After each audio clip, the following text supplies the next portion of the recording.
All right, I hope you're having as much fun as we did producing this for you.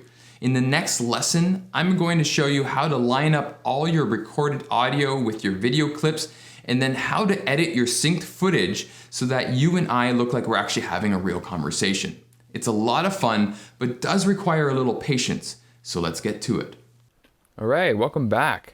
Hopefully you had a fun time in front of the camera and have a real nice shot to work with. What we're going to do is bring that in now. So from your raw folder, just bringing the video down and into place. So it'll probably look something similar. I'm going to move the audio, get things a little more organized so I can work with the shot. And let's see what we've got. Brad's shot. There's that clap I was telling you about. Great. Good. We'll work on the audio later. Actually, let's do that now because I'm going to chop that section off to fit it in. So let's take the audio, we'll bring it down.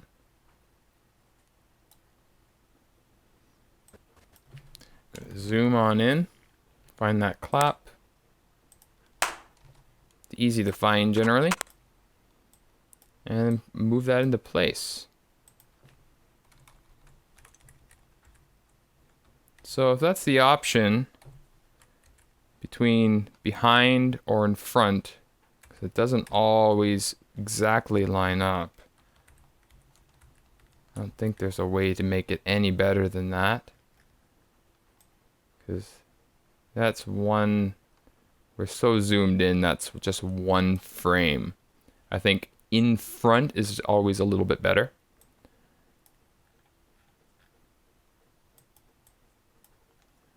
But you can watch the video, and if it seems a little funny, then you can always move this whole thing over a smidge.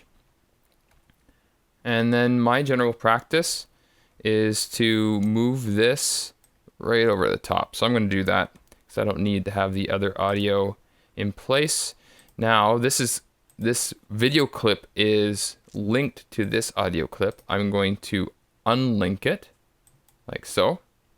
Delete this section. Move that into place, and then select the two and relink those. Therefore, now they move together again. And let's unsolo. I'm going to solo this one. Let's see how that sounds. Cool. Yeah, that's right. I was thinking you looked familiar. Now it's a little on the quiet side, so I'm going to use my dynamics processing. Bringing it down, come to edit.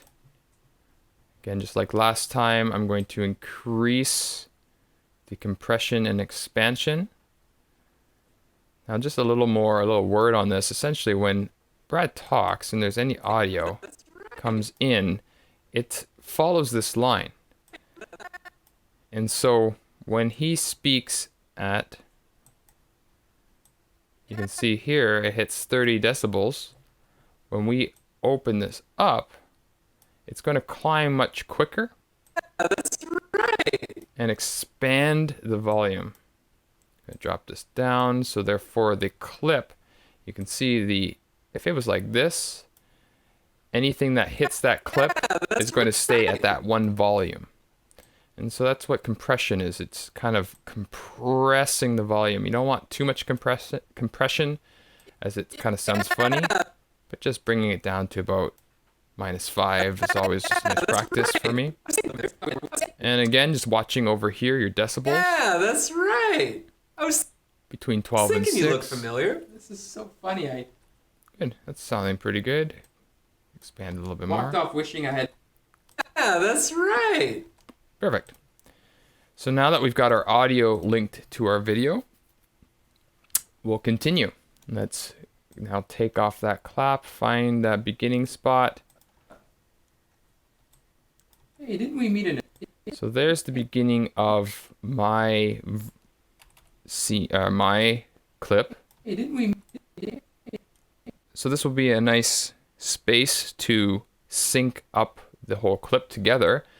And the way I do that is I'll just bring the beginning of my clip of Brad's clip to that section.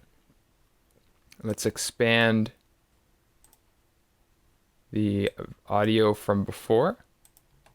That's so funny. Where was it? Right here. Hey, didn't we meet? Great. And then I'm going to move this clip all the way over. We're going to zoom in. I'm going to open up this, and then we're going to move it across. There we go. Somewhere around there. Hey, didn't we meet in an elevator last week?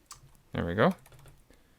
So now the audio from my clip is in alignment with how you actually naturally reacted. So I'll zoom out. I'll take Brad's clip, bring it back to the beginning. So now,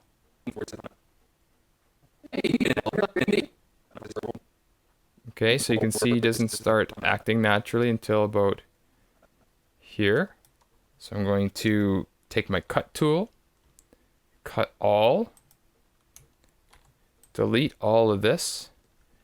And a nice little technique is if you select everything across your timeline and you do an Alt backspace, it removes that you had selected and also removes the time.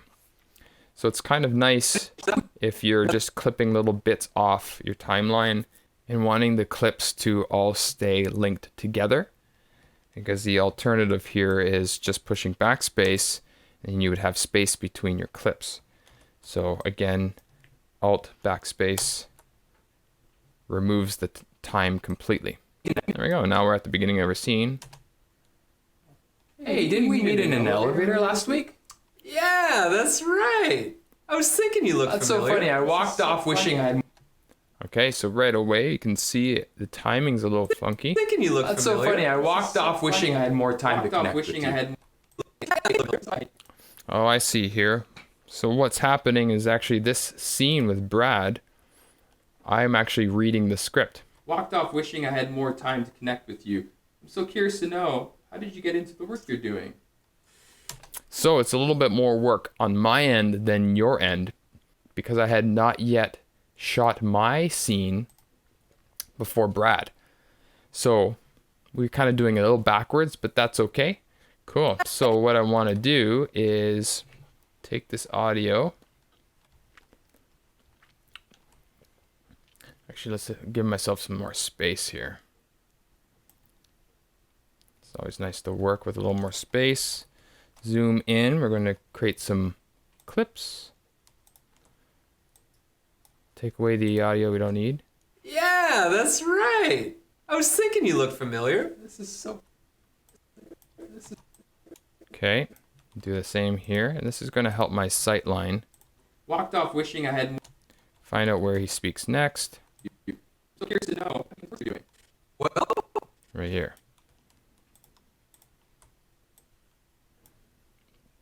Okay, so we can see it's a little bit of a bigger gap than over here. yeah, that's right. I was thinking you looked familiar. So what I want to do is move that into space a little bit. So I'm going to move that over.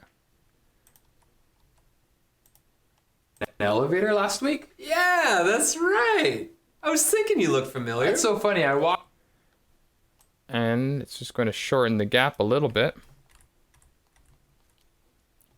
Here last week? Yeah, that's right. I was thinking you looked familiar. That's so funny. I walked off wishing. Yeah, that sounds a little better. Fits in. You look familiar. That's so funny. I walked off wishing. There we go. We might as well add the keying to Brad's shot. Now you can do this in any order that you want. I'm just kind of going through and doing it the way that I would do it, as I'm just being inspired as I go. And you get to kind of see how it works. Alpha channel, do our matte generation, bring up the pedestal. That does a lot right away. Transparency goes down a little bit.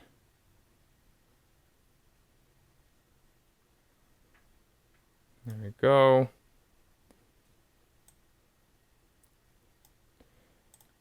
All right. Looking pretty good.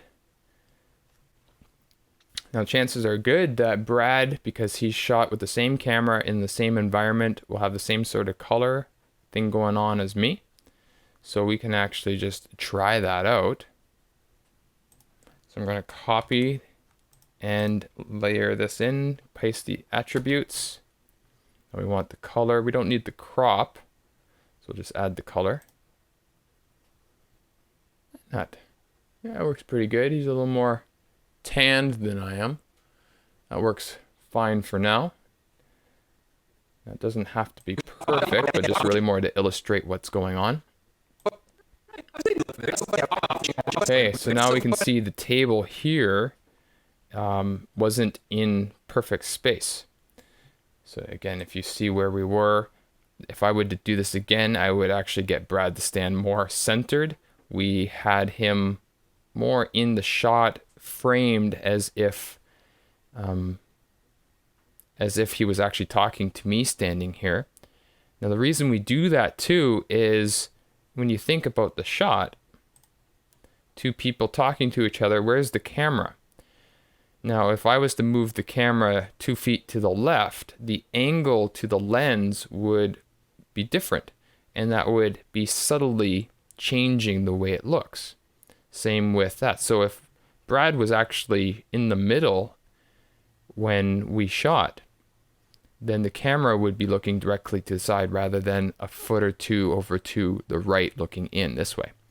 And it's just little things like that that add up to the realism of your shot.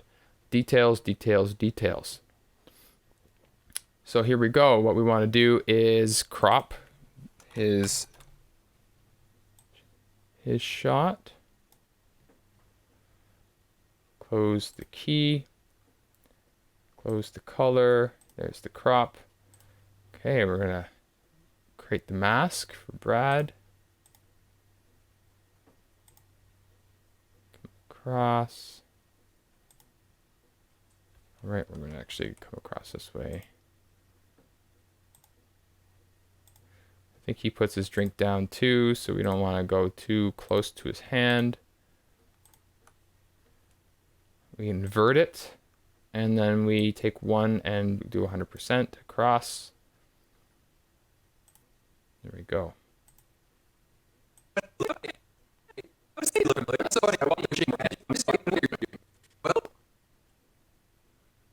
Yep, that works. Now you'll have to watch the shot and make sure that that mask doesn't get in the way. But I think we're in the clear. Might have to make an adjustment down the road or possibly even animate. Okay, so we're looking good there. Now it's about just starting to time things together.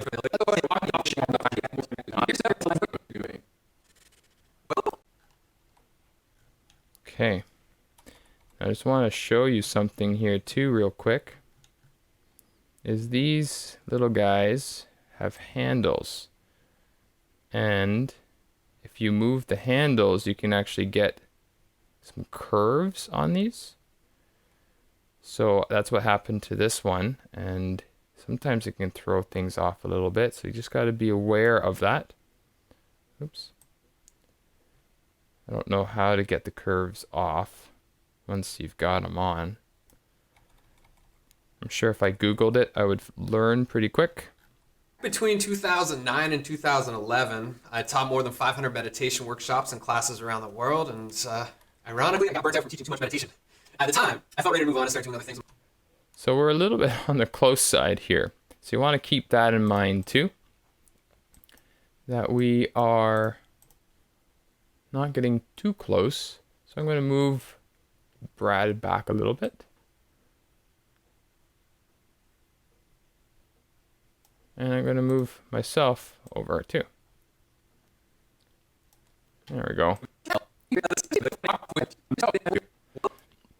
And that's going to help as well that we're not too close, because if you look over here, the way we did this before, you can see when we're too close, the shot will still get the other person. And if we're always in the shot, then we won't be able to do this sort of trick where I'm actually not even in the shot and just coming in and out.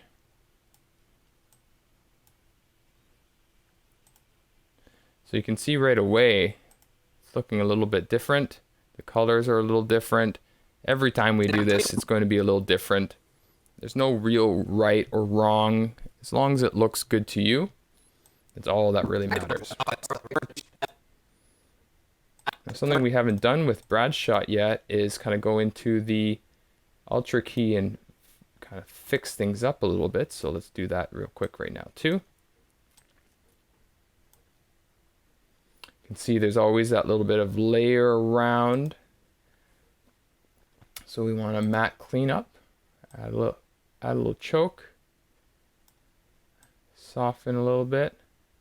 So you can see this shot here actually can take quite a bit. I'm actually getting close to 20%. And it's working pretty good.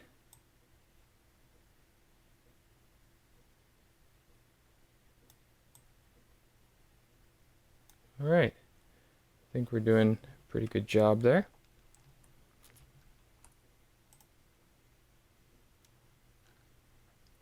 Okay.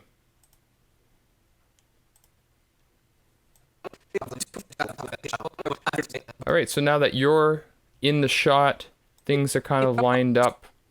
We're going to finish here for this lesson, and we're going to carry on in the next one where we start putting in the responses and starting to finalize the shot, add the ending, time that up, and continue from there.